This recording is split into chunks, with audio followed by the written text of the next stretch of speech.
Subhanallah walhamdulillah wallahu akbar. It is utmost important now to speak up on an issue. So we speak to inform you. Where is humanity heading to?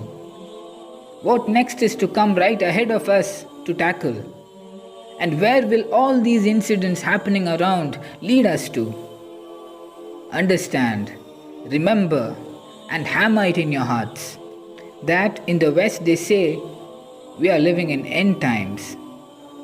Even in other religions, Hinduism for instance, they believe that the world has entered into a time called Kal Yuga, the dark times, which is close to the end. In Islam, Kutubul Ahadith presents the 4 ending chapters dealing with the end times and deals with the present condition of the world.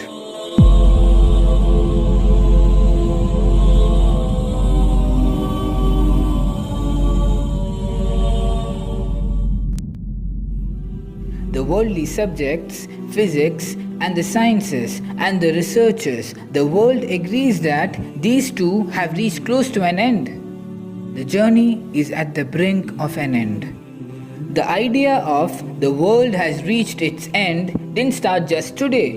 In 1984, a book came, End of Philosophy. Then in 1988, another book, End of Ideology. Then in 1990, End of Nature. The End of Modernity in 1991. In 1992, End of History. Then in 94, End of Physics. In 95, End of Education. 96, End of Science. In 96 again, End of Religion. Again in 96, End of Economic Man. In the same year, End of the World. Then in 97, End of Affluences. And in 97 again, End of Certainty of Time. Philosophers throughout the world have long agreed that this era is the brink of an end to the journey of humanity. Even Hollywood movies continuously have portrayed this fear that's lingering inside our minds. And this fear is absolutely real. Our Ahadith, be it Sahih Bukhari or Muslim, portrays the end times in 4 of its chapters. Listen carefully at the order. And this order always appear at the end of these books, as these prophecies will come true at the end times. Kitabul Fitan, chapter of trials and tribulations, the times described in the Ahadith of this chapter has already started. Kitabul Malahim, book of wars. Now remember, war is a long-term action, and inside a war there are many small battles. This phase of time we have already entered, though it has not reached its peak. That is why we need to know what's going to happen next. And the other chapters relating to end times is Kitabu Ashrati Sa'a and the chapter of Malhamatul Kubra, the signs of Qiyamah. These two are after the descent of Isa alayhi salam. Our topic in this discussion is particularly Kitabul Malahim. Reason being, this is the time we have already entered into, and its grand presentation open-facedly to this world is yet pending, though we can see its effect all around us. So from these ahadith in Kitabul Malahim of Bukhari as well as Muslim, we learn close to Qiyamah, before the end of time, there will be some very big and disastrous wars, initiated by the Christian forces on the Arab world. And these wars will have 2 phases.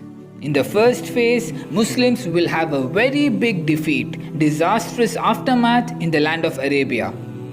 There will be a great loss of life and property, greater than what you might think now, greater than what you ever heard of. If you still don't understand, let me make it clear by saying even bigger death toll than World War II. Proofs from Ahadith I'll present to you soon, inshallah. This is about the first phase of these wars. But then there will be a second phase and tables will be turned, and then Muslims will start tasting victory. And the conditions will change till the world will belong to the Muslims. The first and the second phase of these wars might or might not be separated by the descent of Isa alayhi salam. We cannot be sure if the descent of Isa alayhi salam is related to the victory of the Muslims. But one thing all the scholars are certain about is the first portion of these wars, in which Muslims will see a disastrous defeat, particularly in the entire Middle East. These times we have to face without Isa alayhi salam on earth. And it's close, it has already begun. Rasulullah sallallahu alayhi wasallam said, Wailul lil Arab min sharrin kad ikhtarab. Destruction is upon the Arab because of that evil which is very close. Salma, mother of the believers, asked him, Ya Rasulullah, when will this happen? Where will be the Arab? Rasulullah sallallahu alayhi wasallam said, Al-Arabu yawma idin qaleel. The Arabs that day will be very few, very few. There are 30 million Muslims in Arabia today. 30 million. Does it sound very few to you? But remember, Al-Arabu yawma idin qaleel. The Arab will be very few on that day. 99% of the Arab will be swiped off in this first phase of war. Yes. Rasulullah sallallahu alayhi wasallam said, a man will have 100 sons and all will be dead except one. That's the condition described. The condition described is a bird will fly over the corpses, dead bodies, and it will keep flying and flying till it dies because it doesn't get any place to sit or rest. Dead bodies everywhere. I wonder, this condition can only be generated in a nuclear warfare. Yes, that's what we are now dealing with. We are not ready to change ourselves. We are not ready to accept the deen of Allah subhanahu wa ta'ala. We want to follow their sunnah, the sunnah of the West, the traditions and the fashion of the West, sacrificing the sunnah of one of our own, Rasulullah sallallahu alayhi wasallam. He too was an Arab. He was one of us. Then why do we want to accept their fashion and their culture? एक बंजारे की तरह भटकते क्यों हो, सीधे रास्ते से फिसलते क्यों हो, ये दुनिया फ़ानी है, इतनी छोटी हमारी कहानी है, फिर भी अपने रब को भूल के चलते क्यों हो.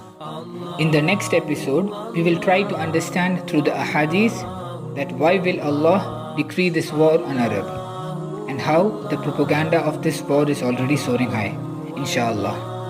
And later in this series, we will deal about the aftermaths of this war in detail and how the world is preparing itself for the fulfillment of this prophecy. Dazzled am I, knowing everything calls on you, the Lord Most High. الله الذي يهدينا جميعا، الله الذي نعتز به.